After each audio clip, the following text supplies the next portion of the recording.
Yes, nizere ko mumeze neza ku mpande zose zigiye zitandukanye. Ntangure ndabaramutse mu cubahiro canyu.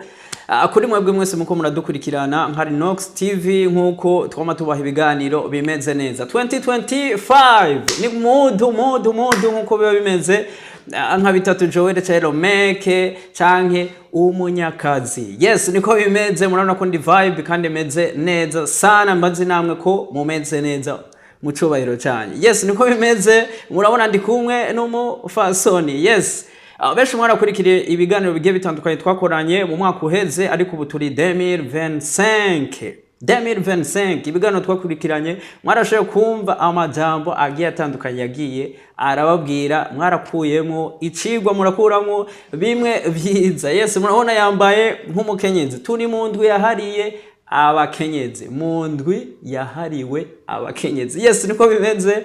Sasa rero ndazi yuko muza kuryoherwa mu kiganiro tuza gukorana, muraza kugira ico mukuyemo ku bakenyezi hanini canke abigeme muri rusange. Hambavu y'ivyo canke ivyo tugira tuyage nawe muraza gutahura ibijanye n'umukenyezi, ariko murazi benshi ko n'umwigeme yitwa Nahimana Leila, ariko ubu n'umupfasoni. Yeah, n'umupfasoni, umukenyezi. Turi no mu ndwi yahariye abakenyezi. Yes, n'umuntu yakoze ibikorwa byinshi bigiye bitandukanye kuri Rinox TV, ama evenement menshi agiye atandukanye, benshi ama media menshi agizwe Bujumbura, agizwe igihugu c'u Burundi. Ama media arajugumira, aravuga ati why umukobwa no wahehe avuye hehe. Muribuka evenement ya Doben washaka kumuzana Jean Dodier, muramwibuka evenement yari iteye ubwoba.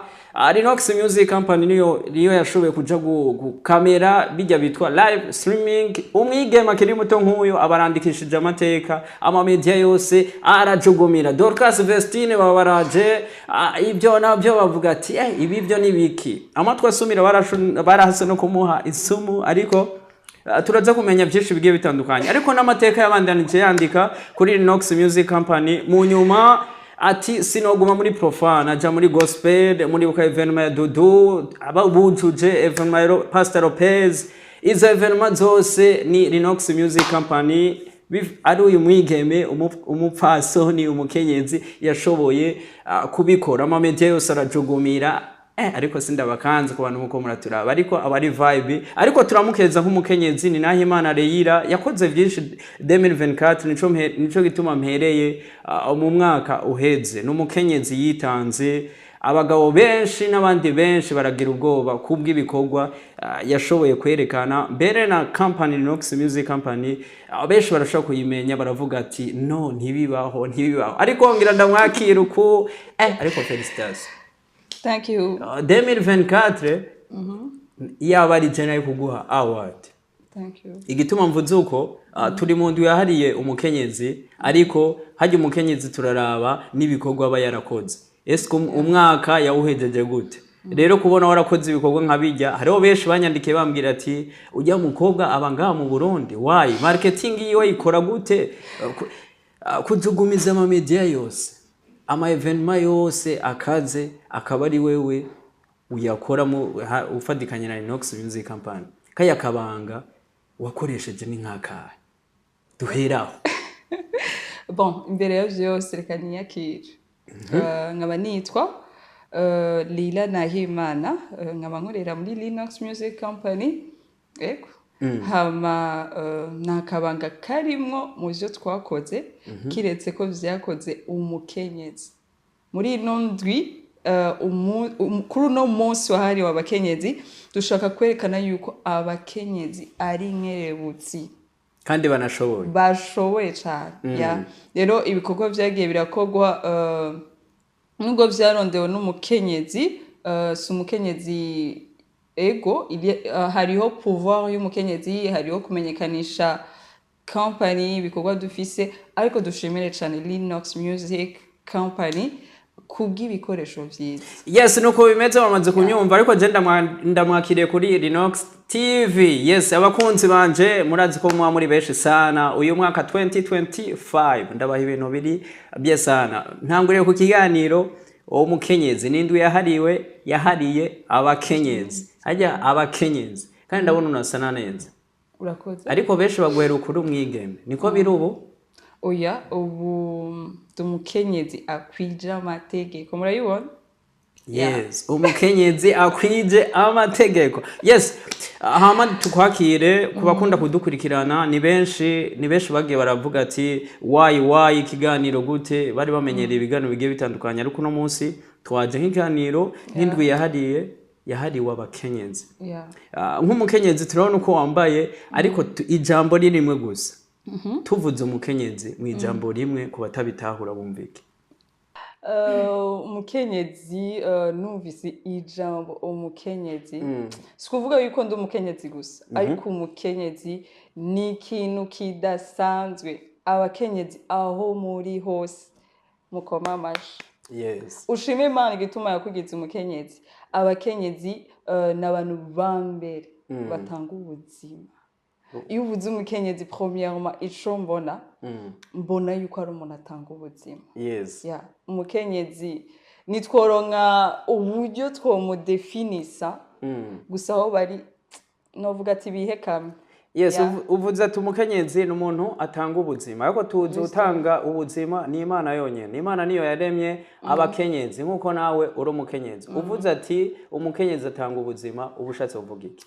impamvu uvuga yuko umukenyezi atanga ubuzima kugira ngo habe ubuzima abanza gusufra rero burya bubabare akora kugira ngo ubundi buzima bubeho que bakorana n'Imana rero niyo mpamvu tuvuga kuri uno munsi wagenewe abakenyezi aho bari hose reka tubashimire yes arabahaye je numva ari hatari abagabo nabo bica bimera gute abagabo babafate neza ahubwo nibwo nibaza yuko ico ntahuye n'abako baradukurikirana nibaza uvuze ko umukenyezi atanga ubuzima aratanga ubuzima mu buzima busanze aho baba yaba kubana canke kuyo mutware wiwe canke ari umwigeme mu bandi bagiye batandukanye ariko incangira ikibazo kimwe kera barafise ukuntu bahimbaza umunsi wahariwe abakenyezi ariko ubu ubona yuko uko bahimbaza kera ubu siko bawuhimbaza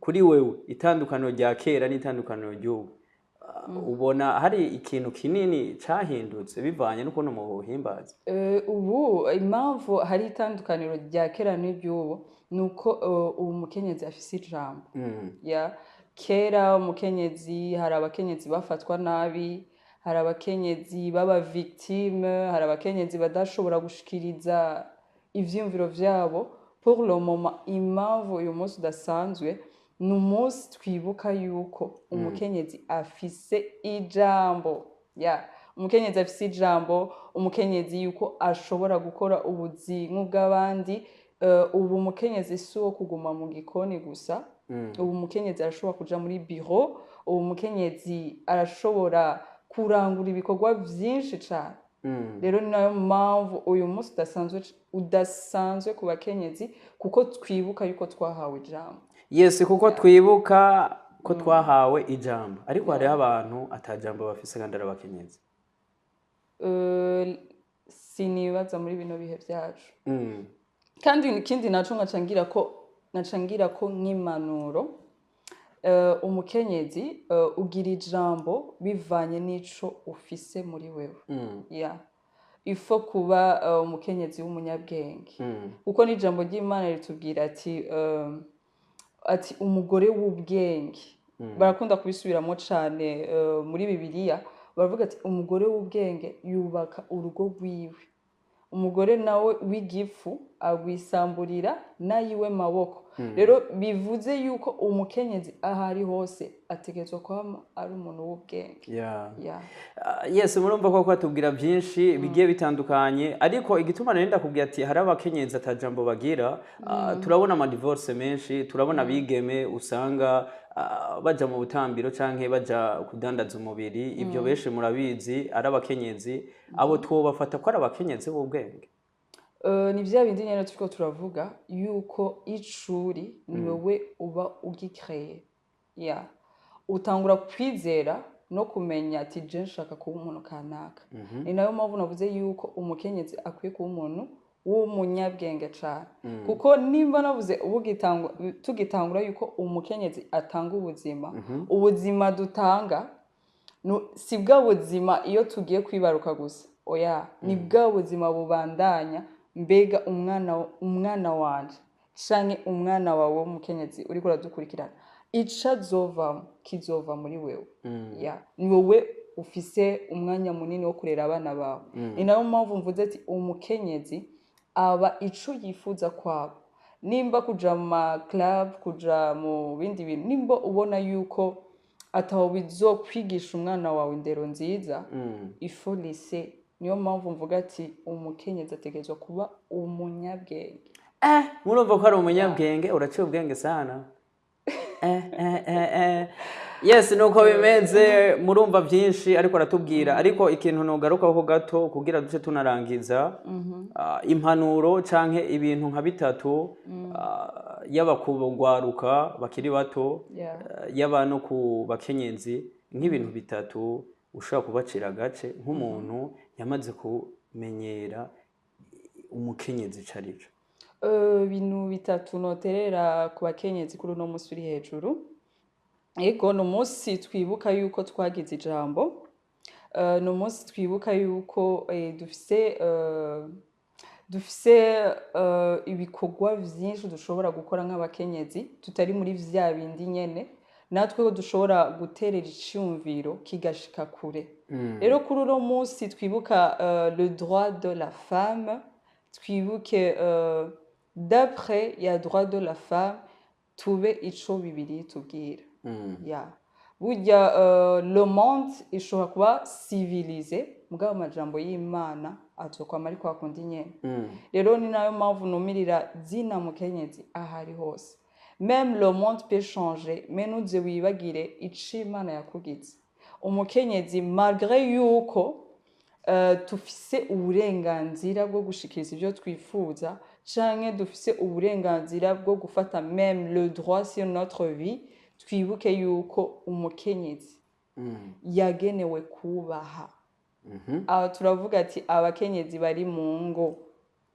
malgré y'amadroit ufise uze wame wibuka kubaha umugabo kuko Bibiliya irabitubwira yuko umugore akwiye kubaha umugabo rero nitujanwe nibihe cane ngo twibagire ico Imana yatugize yes nuko bimeze nizera ko byinshi mwashoboye kubyumva bigiye bitandukanye mwakuyemo byinshi bigiye bitandukanye ariko akabazo ka nyuma naka kugira duce turangiza ko uyu munsi amatwa asumira hari ababigirira ingeso